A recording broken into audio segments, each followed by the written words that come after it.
Eżis Maltin u Għawċin. Nix nibda dal-messaġġ billi qabel xejn inwassal ix-xewqat tiegħi u ta' marti għal-miliet ħieni lill-poplu Malti u Għawċi kollu. Din hija l-ewwel darba li qed tidħol fid-djar tagħkom fl-okkażjoni tal-festi tal-miliet bħala President ta' Malta. Għalija din hija okkażjoni ta' sinifikat kbir. Ħafna minnkom diġà tafu kif inħossni dwar dak li qed iseħħ f'pajjiżna. U naf li ħafna minnkom tħossukom l-istess. Kif diġà għedt nhar 13 ta' Diċembru bħalkom u magħkom inħoss imdejjaq u maħsud. Dan mhu żmien faċli għal ħadd. Iżda minkejja dan kollu nixtieq illum aktar minn qatt qabel li nżommu quddiem għajnejna l-valuri li nassoċjaw mal-festa tal-miliet. U napprezzaw it-tajjeb kollu li għamilna Maltin. Qed nirreferi għal-lealtà li l-familja, il-bżulija u l-ġenerożità tagħna. Mod speċjali permezz ta' dan il-messaġġ nixtieq nirriflettu dwar it-tifsira ta' dawn il-festi u kif dawn jistgħu jkunu ta' għajnuna kbira biex terġa' ssaltan l-għaqda fostna l-Maltin.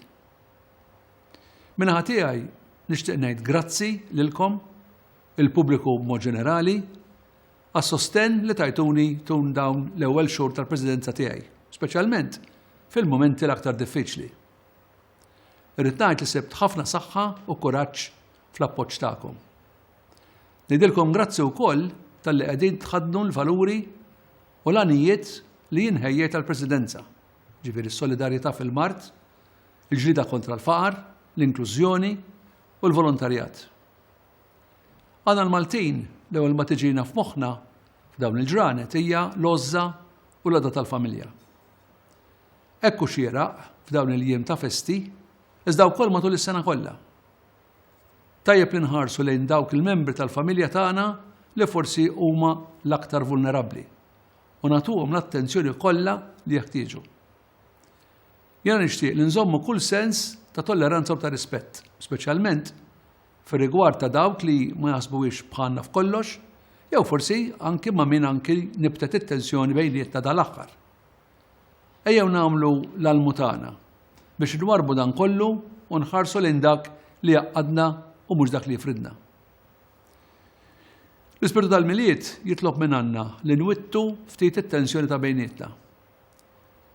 Is-solitudni hija kera u f'dan iż-żmien tas-sena tinħass ħafna aktar.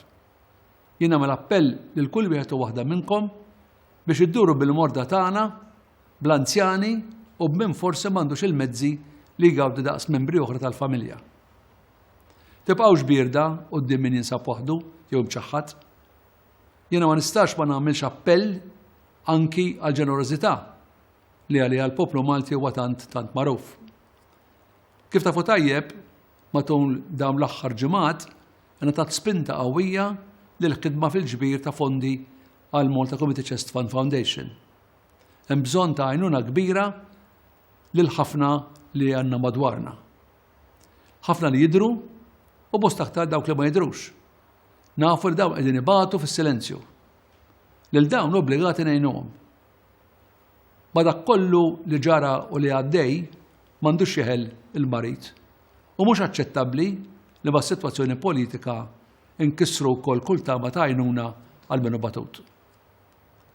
Ser ikun qed inserraħ fuq l-għajnuna tagħkom il-kol kemm inkom, speċjalment l-għada tal-miliet fis-26 ta' Diċembru fl-avveniment annwali tal-Istrina. Hekk kif qed joqrob il-bidu ta' sena ġdida, nagħlaq billi nistidinkom tħarsu lejn dak li tistgħu tagħmlu. Intkom fid-djar tagħkom, fl-iskejjel, fil-postijiet tax-xogħol tagħkom biex tgħinu l-pajjiżna jerġa' jieqaf fuq saqajh. Kulħadd għandu sehem xagħti u hawnhekk ukoll ser nkun qed inserraħ fuq l-għajnuna tagħkom il-kol kemm inkom biex flimkien nagħmlu sena l-ġdida waħda fejn kulħadd bl-ebda eċċezzjoni iħossu stmat u rispettat. Dan jista' jseħħ biss jekk kulħadd jerfa' responsabbiltajiet li jkun mobbi bihom, iwettaqhom b'onestà u bit-trasparenza u jpoġġi l-interess tal-pajjiż l-ewwel qabel kollox. Min-naħa tiegħi inwiegħdkom li ser nibqa' nqiegħed l-interess tagħkom ilkoll quddiem għajnejja f'kull pass u f'kull deċiżjoni mistennija minni.